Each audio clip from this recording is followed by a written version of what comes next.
Kryminalne opowieści. Podcast. Andy Polański zaprasza. Drodzy widzowie oraz słuchacze, doceniam każdą formę przekazu lub wsparcia, więc jeżeli ten podcast się Tobie podoba, to będzie mi bardzo miło, jeżeli zostawisz subskrypcję na YouTube lub ocenę na Spotify. Dziękuję i życzę udanego seansu.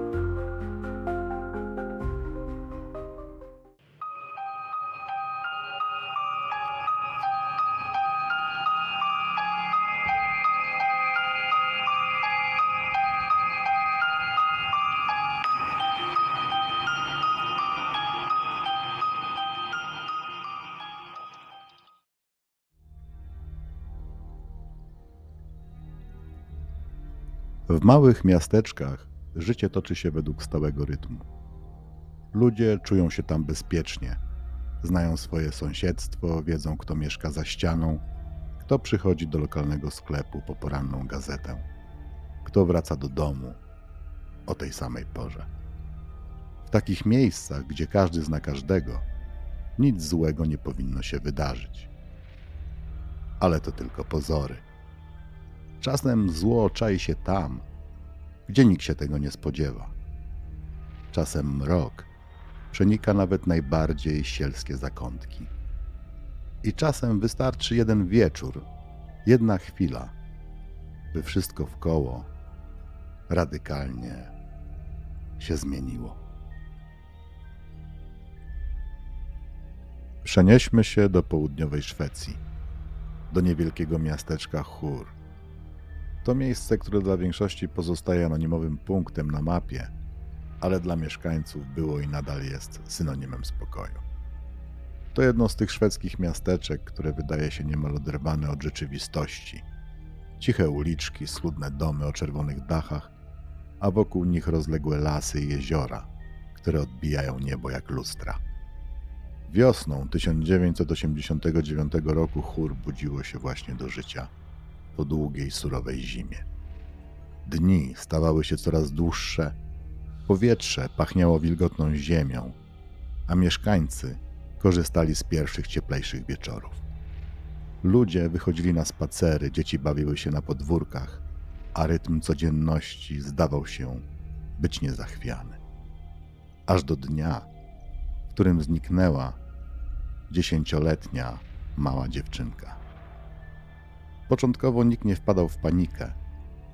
Może zasiedziała się u koleżanki, może po prostu straciła poczucie czasu. Policja nie miała powodów, by od razu podejrzewać najgorsze. W końcu w takich miejscach zbrodnie nie zdarzają się zbyt często. Ale kolejne godziny zmieniły się w dni, a niepewność w strach. Wkrótce cała miejscowość żyła już tylko jednym pytaniem: co stało się z Helen Nilsson? Ta sprawa przez lata pozostawała zagadką. Zagadką, która nie dawała spokoju śledczym i rodzinie. Zagadka, która wydawała się nie mieć odpowiedzi. Ale prawda zawsze czeka na odkrycie. I dziś opowiem Wam tę historię.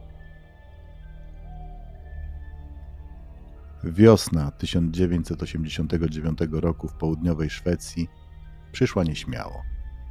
Ziemia powoli odmarzała po długiej zimnej zimie. W Chur, niewielkiej miejscowości liczącej wtedy ponad 7 000 mieszkańców, życie toczyło się powoli. Na głównej ulicy Storgeten starsi mieszkańcy spacerowali ze swoimi psami, a w małych kawiarniach parowała świeżo parzona kawa. Dzieci, uwolnione od śnieżnych zasp, biegały po osiedlowych podwórkach, ciesząc się dłuższymi dniami i coraz cieplejszym powietrzem. Wśród nich była 10-letnia Helen Nilsson, drobna dziewczynka o jasnych włosach, dużych oczach i ciepłym uśmiechu. Była dobrze znana w sąsiedztwie, radosna, ciekawa świata, ale też ostrożna. Jej matka Brigitta nauczyła ją, by nigdy nie ufała obcym. 20 marca 1989 roku był zwykłym dniem. Nic nie wskazywało na to, że Hur stanie się świadkiem jednej z najbardziej wstrząsających spraw kryminalnych w historii Szwecji. Był wczesny wieczór. Helen spędzała czas ze swoimi przyjaciółkami. Miały po 10, może 11 lat. Rozmawiały, śmiały się, żartowały o szkole. W końcu jednak nadszedł moment rozstania. Każda z dziewczynek miała wrócić do swojego domu. Helen miała przed sobą bardzo krótką drogę. Znała ją na pamięć. To było zaledwie kilkaset metrów oświetloną ulicą wśród znajomych domów. Ale nigdy tam nie dotarła. Gdy Brigitta, jej matka, spojrzała na zegar, serce jej zadrżało. Helen powinna być już w domu. Najpierw pomyślała, że może córka zatrzymała się u kogoś, może zasiedziała się na rozmowie, ale minuty zmieniały się w godziny. Telefon do koleżanek. Nie ma jej u nich. Telefon do znajomych. Nikt jej nie widział. Próbowała uspokoić sama siebie, ale lęk narastał z każdą chwilą. Kiedy wybiła godzina 22, Brigitta wiedziała, że coś jest nie tak.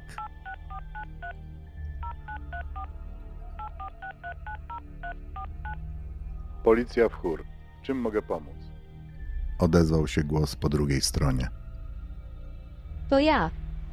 Moja córka Helen zniknęła. Powinna wrócić do domu kilka godzin temu, ale jej nie ma. Nie wiem, co się stało. Spokojnie, proszę się nie martwić. Może się zasiedziała u znajomych? Sprawdziliście już u wszystkich koleżanek? Tak, ale nikt jej nie widział. Co mam zrobić?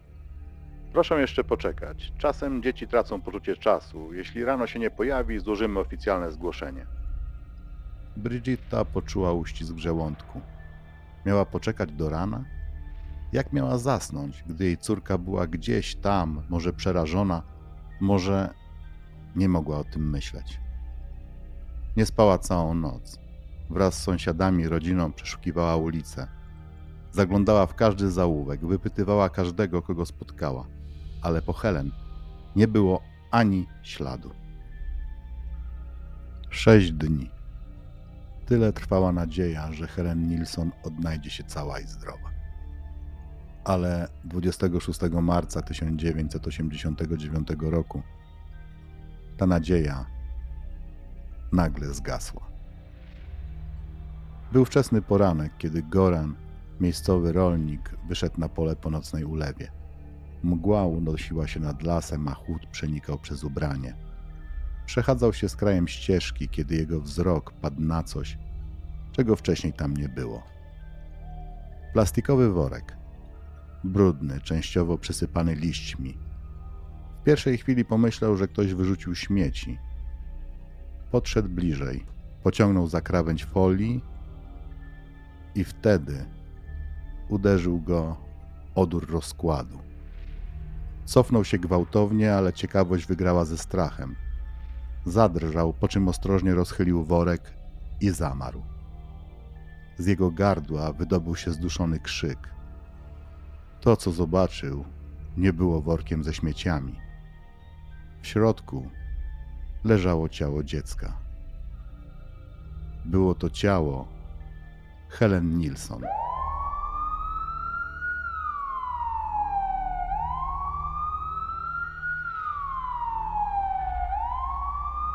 Policja zjawiła się na miejscu w ciągu godziny. Funkcjonariusze od razu wiedzieli, że mają do czynienia z brutalnym morderstwem. Ciało dziewczynki było skrępowane sznurem, co sugerowało, że sprawca nie tylko działał z premedytacją, ale i że chciał ją unieruchomić. Miała na sobie te same ubrania, które nosiła w dniu zaginięcia, ale jej buty zniknęły. Sekcja zwłok wykazała, że Helen nie zginęła od razu. Przez kilka dni była przytrzymywana przy życiu. To był moment, w którym śledczy zdali sobie sprawę, że nie mają do czynienia z przypadkowym atakiem. Sprawca wiedział, co robi. Ale kim był? Wieść o odnalezieniu ciała wstrząsnęła całą społecznością. Chór była miejscem, gdzie od lat nie wydarzyło się nic tak strasznego. Ludzie zamykali drzwi na klucz. Dzieci przestały wychodzić same z domów. Na ulicach słychać było tego typu rozmowy. To ktoś stąd musi być. Ktoś, kto znał ją, wiedział, gdzie mieszka. A jeśli to obcy, może ktoś przejeżdżał i porwał ją przypadkiem. No tak, a może to ktoś, kogo my wszyscy znamy.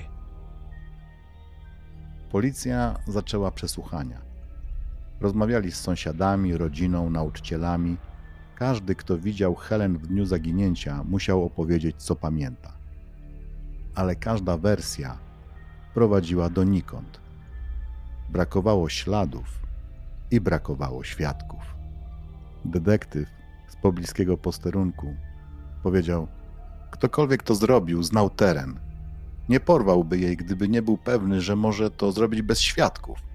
Musi być wśród nas, musimy przyjrzeć się wszystkim, ale to naprawdę wszystkim w mieście. Policja miała kilka teorii. Teoria pierwsza: morderca to ktoś z najbliższego otoczenia dziewczynki.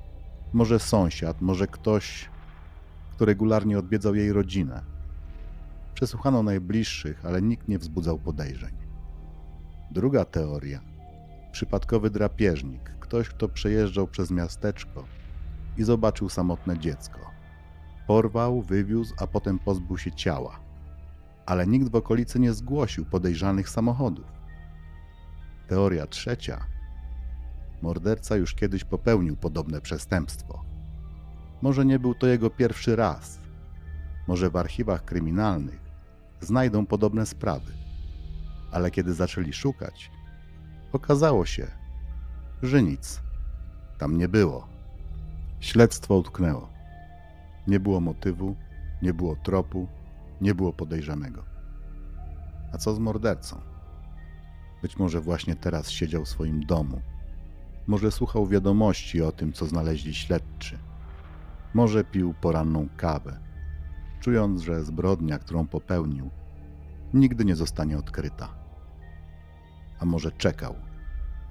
Czekał, by zrobić to ponownie. Policja była w kropce. Sprawa stawała się coraz bardziej zimna i tajemnicza. Ale to nie był koniec. Bo ślady, których nie potrafili odczytać wtedy, miały przemówić wiele lat później. Sprawy kryminalne są jak puzzle. Każdy dowód to element, który powinien pasować do reszty układanki. Ślady prowadzą do podejrzanych, świadkowie rzucają nowe światło na wydarzenia, a sprawiedliwość w końcu dosięga sprawcy. Ale czasem brakuje kluczowego kawałka. I wtedy układanka pozostaje niekompletna. Tak właśnie było w sprawie Helen Nilsson. Śledczy zastanawiali się. Badali tą sprawę bardzo skrupulatnie. Ile już razy przeglądaliśmy te akta? Dziesiątki, ale czegoś tu brakuje.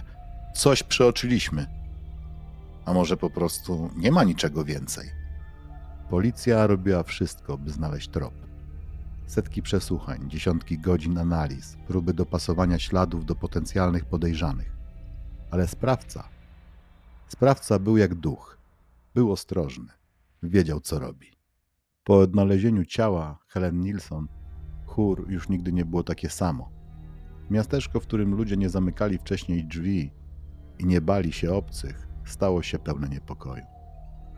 Rodzice bardziej przyglądali się swoim bawiącym dzieciom. Sąsiedzi przestali sobie ufać. Każdy obcy w miasteczku budził podejrzenia. A jeśli to ktoś od nas? A jeśli to ktoś, kogo codziennie mijamy na ulicy?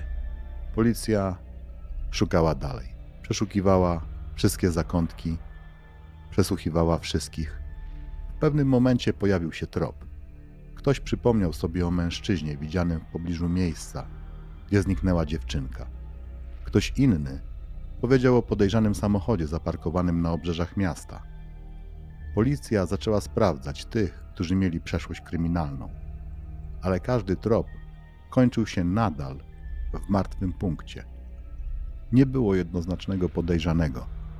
Nie było przełomu w sprawie. Temat zaczął budzić bardzo mocne kontrowersje. Śledczy mieli świadomość, że im więcej czasu upływa, tym mniejsze są szanse na rozwiązanie sprawy. A potem stało się to, co dzieje się w takich sytuacjach najczęściej. Sprawa trafiła do archiwum. Po kilku latach Helen Nilsson przestała być głównym tematem. Nowe śledztwa, nowe dramaty, nowe sprawy. Wszystko przyćmiło tę jedną, najważniejszą. Chór powoli wracało do normalności. Ale to była tylko iluzja, bo gdzieś tam w cieniu morderca nadal był na wolności i nikt nie wiedział, czy kiedykolwiek zostanie schwytany. Niektóre sprawy nigdy nie znajdują odpowiedzi. Niektóre tajemnice pozostają w aktach, zbierając kurz w archiwach policyjnych. I choć mordercy często sądzą, że ich zbrodnie zaginą w czasie, czas nie zawsze działa na ich korzyść. Bo czas przynosi postęp, a nauka nie zapomina. Na przełomie XX i XXI wieku w śledztwach kryminalnych zaczęła się prawdziwa rewolucja. Tam, gdzie przez lata policjanci polegali na świadkach, tropach i intuicji, teraz do gry wkroczyła nauka. Badania DNA. Możliwość porównania materiału genetycznego sprawiła, że mordercy, którzy przez lata byli nieuchwytni, zaczęli wpadać jeden po drugim. Dowody, które kiedyś były jedynie martwymi śladami, teraz zaczęły przemawiać. A sprawa Helen Nilsson wciąż czekała. W aktach sprawy znajdowały się dowody zabezpieczone w 1989 roku. Próbki, których wówczas nie potrafiono przeanalizować. Ślady biologiczne z ciała dziewczynki, fragmenty materiału i właśnie to one miały w tej chwili przemówić. Rok 2002. Szwedzka policja przeglądała stare, nierozwiązane sprawy. Cold case, jak nazywano je w policyjnym żargonie. Każdy taki przypadek miał swój numer, swoją historię i swoją tajemnicę. Ale to sprawa Helen Nilsson wciąż budziła bardzo duże emocje. Po latach ciszy postanowiono podjąć jeszcze jedną próbę. Nowoczesne laboratoria kryminalistyczne mogły teraz zbadać ślady DNA pozostawione przez mordercę. Jeśli gdziekolwiek istniał ślad, który mógł doprowadzić do sprawcy, teraz był moment, by go znaleźć. Próbki wysłano do analizy. Naukowcy pracowali nad nimi tygodniami. Każda drobina materiału była badana z precyzją, której nie było można sobie wyobrazić dekadę wcześniej. A potem pojawił się wynik. To było DNA mordercy. Teraz trzeba było tylko znaleźć, do kogo należało.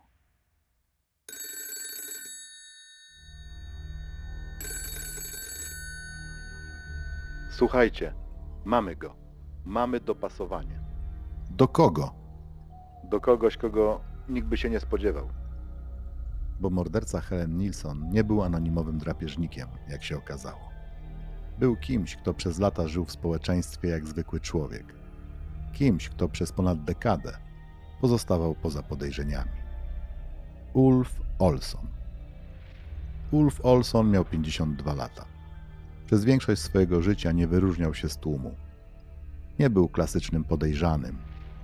Nie notowano go w poważnych sprawach, nie miał również statusu przestępcy. Był samotnikiem, mieszkał na obrzeżach, nie utrzymywał bliskich relacji z ludźmi. Niektórzy opisywali go jako dziwaka, ale nie groźnego. I nikt nie podejrzewał, że przez lata skrywał tak potworną tajemnicę. Profil psychologiczny był niepokojący. Olsson nie był impulsywnym zabójcą. Jego zbrodnia była zaplanowana. Był człowiekiem, który miał potrzebę kontroli. Kiedy porwał Helen Nilsson, nie zrobił tego w akcie chwilowej furii. Przetrzymywał ją długo. I to właśnie ta cecha odróżniała go od innych przestępców. Olsson przez lata pozostawał w cieniu, bo nie wpasował się w klasyczny obraz zabójcy. Nie był agresywnym przestępcą, który rzuca się w oczy. Był wilkiem w owczej skórze. I teraz, po 15 latach, jego czas się skończył. Policja nie miała już wątpliwości. Mieli dowód. Mieli nazwisko. Teraz nadszedł czas na wymierzenie sprawiedliwości. Przez 15 lat morderca Helen Nilsson żył na wolności. Przez 15 lat mijał ludzi na ulicy, robił zakupy w tych samych sklepach, oddychał tym samym powietrzem co wszyscy inni. Jak gdyby nic się nie stało. Ale teraz policja już wiedziała i nie zamierzała czekać ani chwili dłużej. 22 listopada 2004 roku wczesnym rankiem policja zapukała do drzwi małego, zaniedbanego domu na obrzeżach Kristianstad. Panie Olson, proszę otworzyć, policja! Wewnątrz zaległa cisza. Potem słychać było kroki. Po chwili drzwi uchyliły się. Stał tam Ulf Olson. Wyglądał na zaskoczonego, ale nie zdziwionego. Jakby spodziewał się tego momentu, jakby przez te wszystkie lata wiedział, że kiedyś ktoś po niego przyjdzie. Ulf Olson? Jest pan aresztowany pod zarzutem morderstwa Helen Nilsson. To pomyłka, powiedział cicho, ale nie stawiał oporu. Wkrótce był już w policyjnym areszcie, a śledczy mieli wszystko, czego potrzebowali, by doprowadzić go przed sąd. Sprawa przeciwko Olsonowi była niepodważalna. Po latach śledztwa, po setkach ślepych zaułków, tym razem policja miała mocne, niepodważalne dowody. Najważniejszy dowód – DNA. Próbki pobrane z ciała Helen Nilsson i materiału dowodowego znalezionego w 1989 roku jednoznacznie pasowały do profilu genetycznego Ulfa Olsona. To było naukowe potwierdzenie. Nie było miejsca na wątpliwości. Ale to nie wszystko. Przeszukano dom Ulfa i znaleziono zapiski, w których opisywał swoje fantazje dotyczące przemocy. Zapiski, które przekazywały, że zbrodnia nie była impulsem, była przemyślana i zaplanowana. Znaleziono też taśmy magnetofonowe. Na nich jego własne nagrania, jego głos, przyznający się do winy. Wiem, że to zrobiłem. Nie mogę z tym dłużej żyć. Dla śledczych to było jak cios młotem. On sam się przyznał. Rok 2006. Sala sądowa w Kristianstad wypełniła się po brzegi. Media, rodzina Helen, mieszkańcy Chór, wszyscy czekali na sprawiedliwość. Na salę wprowadzono Ulfa Olsona. Nie wyglądał jak potwór. Nie wyglądał jak morderca, którego wyobrażano sobie przez lata. Był tylko człowiekiem, szarym, przygarbionym, niemal niewidocznym. Sędzia otworzył rozprawę. Oskarżony Ulf Olson, czy przyznaje się pan do winy? Olson milczał, patrzył w stół. Nie pamiętam, powiedział w końcu. Sędzia. A nagrania, na których przyznaje się pan do zbrodni? To były tylko myśli. Nic nie zrobiłem, powtarzał cicho. Ale dowody były niepodważalne. Prokurator nie pozostawił wątpliwości. DNA, nagrania, zachowanie oskarżonego. Oskarżenie nie mogło być mocniejsze. Matka Helen Nilsson była również na sali. Przez lata walczyła o sprawiedliwość. Przez lata bała się, że morderca jej dziecka nigdy nie zostanie odnaleziony. Teraz patrzyła na niego załzawionymi oczami. Na człowieka, który odebrał jej córkę. Ale nie była w stanie wypowiedzieć ani jednego słowa. Społeczeństwo zareagowało natychmiast. Ludzie byli wstrząśnięci. Wielu nie wierzyło, że po tylu latach sprawiedliwość w końcu dosięgnie zabójcy. Ale byli też tacy, którzy zadawali pytanie. Jak to możliwe, że przez 15 lat nikt nie zorientował się, kim on jest? Czy można było go zatrzymać wcześniej? W pewnym momencie głośne rozmowy na sali przerwał głos sędziego. Uwaga, ogłaszam wyrok.